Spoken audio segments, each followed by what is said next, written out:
Assalamualaikum warahmatullahi wabarakatuh. Pada kesempatan kali ini kita akan membahas tentang penyajian data. Oke, sebelumnya kita harus mengenal dulu apakah itu data. Jadi, data itu adalah kumpulan dari datum, sedangkan datum sendiri adalah keterangan atau informasi yang diperoleh dari suatu objek atau kejadian. Pengumpulan data dapat dilakukan dengan wawancara, kuesioner atau angket, dan observasi atau pengamatan. Cara memperoleh data itu bisa dengan dua cara, yaitu dengan data primer atau data yang langsung dari sumbernya, dan data sekunder, data yang tidak langsung.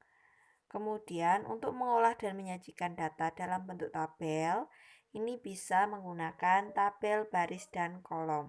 Contohnya di sini, tabel lulusan suatu daerah. Jadi ada baris dan kolomnya. Misalkan di tahun 2017, berapakah lulusan SMA?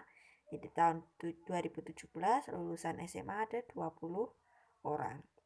Oke, kita lanjutkan ke tabel kontingensi atau biasa disebut dengan tabel tabulasi silang atau cross tab. Itu disusun berdasarkan tabulasi data yang menurut dua kategori atau lebih. Contohnya di sini ada tabel distribusi medali mahasiswa. Di sini kategorinya ada kegiatan dan medalinya. Nah, ada sepak bola, futsal, badminton, tenis meja, ada emas, perak, perunggu untuk medalinya. Kemudian tabel distribusi frekuensi, yaitu susunan data dalam suatu tabel yang diklasifikasikan menurut kelas-kelas atau kategori tertentu. Ada distribusi frekuensi kualitatif, ada distribusi frekuensi kuantitatif. Nah, contohnya di sini ada berat badan dari sekelompok siswa dalam kilogram. Ada yang 40, 50, 45, 38 dan seterusnya. Kemudian buatlah tabel distribusi frekuensi. Nah, di sini kita untuk penyelesaiannya kita buat berat badannya. Dilihat di sini. Kita tuliskan semua berat badannya di sini. Hanya satu kali dituliskan, misalkan 36, itu kan ada 3, hanya tulis 1 untuk berat badannya. Kemudian kita hitung di sini, misalkan berat badan yang 36 ada berapa? Oh, ternyata ada 1, 2, 3. Jadi frekuensinya ada 3. Jadi ada 3 orang yang berat badannya 36 kg. Dan seterusnya ditulis dalam bentuk tabel. Nah, selain tabel, ini juga bisa menggunakan diagram batang. Nah, diagram batang ini umumnya digunakan untuk menggambarkan perkembangan nilai suatu objek penelitian dalam kurun waktu tertentu. Contohnya di sini nilai ulangan matematika siswa kelas 7A. Ada 75, 80, dan seterusnya. Kemudian untuk menyajikan dalam diagram batang, kita harus kategorikan dulu nilai 70 itu ada berapa, 75 ada berapa, dan seterusnya. Setelah ini, kemudian kita bisa membuat diagram batangnya. Ada sumbu Y yang ke atas, ada sumbu X yang mendatar.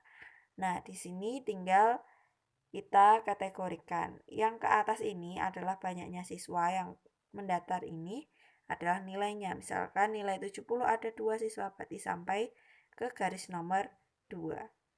Kemudian untuk diagram garis, ini digunakan untuk menyajikan data yang berkesinambungan atau kontinu dalam waktu tertentu. Contohnya tabel pekerjaan orang tua berikut. Ada pekerjaan orang tua yang petani jumlahnya 38, maka kita buat dalam diagram garis itu dibuat yang ke atas ini frekuensi, yang mendatar ini pekerjaannya. Misalkan ada petani 38, berarti kita tarik ke atas sampai ke titik di mana angka 38. Kita buat titik, kemudian di pedagang 25 kita buat titik, dan seterusnya. Setelah dibuat titik-titik, baru kita tarik garis dari titik satu ke titik yang lain. Selanjutnya untuk diagram lingkaran adalah penyajian data dengan menggunakan gambar yang berbentuk lingkaran. Nah, bagian dari daerah lingkaran ini menunjukkan bagian atau persen dari keseluruhan. Penyajian data dinyatakan dalam persen, bisa, atau besar sudut. Nah, kalau satu lingkaran penuh, itu sama dengan 100%. Kalau satu lingkaran penuh dalam derajat itu jumlahnya 360 derajat. Untuk menggambarkannya lebih mudah memakai derajat. Jadi nanti kita tinggal buat sketsanya atau bagian-bagiannya menurut derajatnya. Contohnya, di sini ada data 200 siswa yang mengikuti kegiatan ekstrakurikuler. Ada bela diri yang mengikuti ada 24 siswa. Nah, kita cari derajatnya di sini dan cari persennya. Untuk mencari derajat berarti 24 dibagi total semua siswa. 24 ini untuk yang bela diri dibagi dengan jumlah total siswanya ada 200. Kalau yang robotik ini 30/200 baru dikalikan dengan derajat. Satu putaran penuh itu 360 derajat, berarti dikalikan 360 derajat. Hasilnya 43,2 derajat. Kemudian untuk persen tinggal dikalikan satu putaran penuh itu 100%. Jadi dikalikan hasilnya 12%. Setelah didapatkan derajat dan persennya, baru kita buat diagram lingkarannya sebagai berikut. Nah, di sini ada bela diri yang totalnya ada 12% dengan sudutnya 43,2 derajat. Dan seterusnya. Selanjutnya di sini ada contoh diketahui data usia siswa, ada 12, 13, 14 dan sebagainya. Kemudian disajikanlah dalam bentuk tabel, diagram, batang, garis, dan lingkaran. Nah, untuk tabel tinggal kita tuliskan usia siswanya yang ada. Misalkan ada 12, 13, 14, dan 15. Nah, 12-nya ada berapa?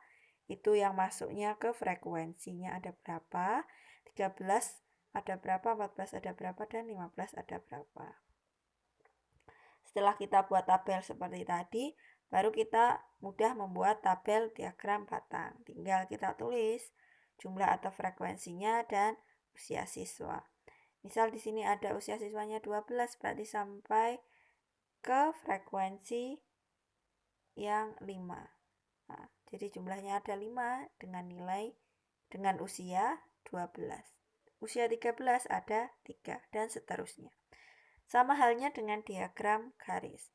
Hanya saja untuk diagram garis bentuknya garis ya, dari titik ke titik ini nanti dihubungkan.